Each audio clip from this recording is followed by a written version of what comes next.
In the last movie, we learned how to deal with a new event, the mouse over. And it was pretty similar to the click event, but there's always something unique about the individual events. So if you notice towards the end of the movie, when you roll over some of these things, you got multiple high resolution versions showing up.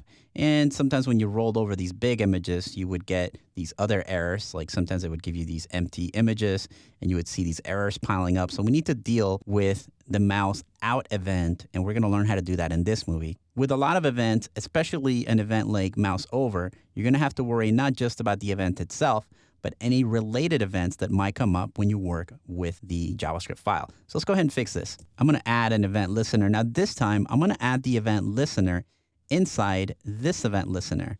So this new event is only going to happen when a mouse over happens. So let's go ahead and do that. We'll put it right here, and we will say e.target.add event listener. And this time we're going to look for a mouse out event. And then we want to do a function right here. Now this time we're going to name this function. We're going to call it handler. And that'll be important in a minute when we want to get rid of this new mouse out event. I'll show you how that works in a minute. So I'm going to open up curly brackets here and make sure I put a semicolon, make sure I pass a false so this bubbles properly. And here's what I want to do when I mouse out of one of those thumbnails. First, I need to get the element that I want to delete. So I'm going to say var, the node that I want. So I'm going to say my node. And this is going to be equal to the target parent node.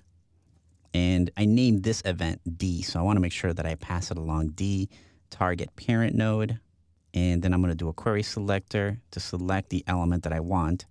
And what I want to get rid of is the div with a class of preview that I create. Okay, and then what I want to do is remove that node. So I'm going to say my node. And again, when I remove something, I have to look for the parent of that element. So I'm going to say my node dot parent node and then remove child my node. So this is what I want to remove. So let me go ahead and save this and see if that works. Refresh this page. And when I roll over these images, only the image shows and everything looks pretty good. But there's actually a problem with this. You're not going to be able to tell. There's 19 errors happening, and let's click on those and see what they are. Let's go ahead and close this. Actually, let me just go to the console itself because it'll show you something happening here. It says cannot read property of parent node null. Let's see. Let's take a look at the elements panel and take a look at our art, unordered list, list item. And let's roll over this list item and see what's happening. So when is this error happening? When I roll over one of these images and I roll out, notice that there's a lot of errors happening. And there's actually, you can see that the errors seem to be increasing exponentially. Let me refresh the page and I'll show this to you. So if I roll over here one time and I roll out, I don't have an error. If I roll out of it again, I get an error. And then if I do it again, roll over, roll out, now I get 3 errors. So what's going on? They seem to be increasing exponentially.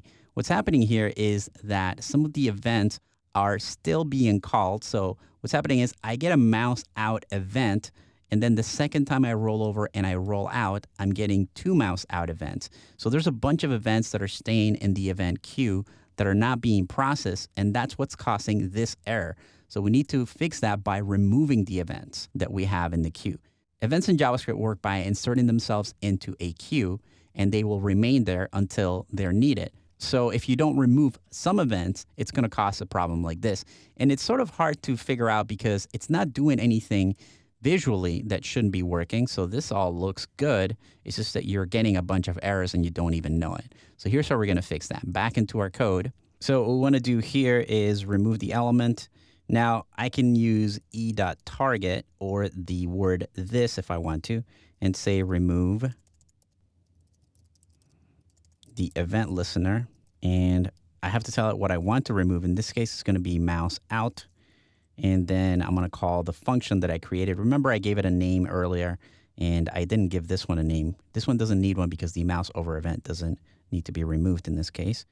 So we're just going to say mouse out and then call the function we created handler, and then give it the false Boolean right here, which is just going to match the same Boolean we specified down here to make sure that the event bubbled properly. So all the things about the event have to match. The first part lets the function know which event you want to target. So this has to match perfectly. We want to target the event that's created by this mouse over.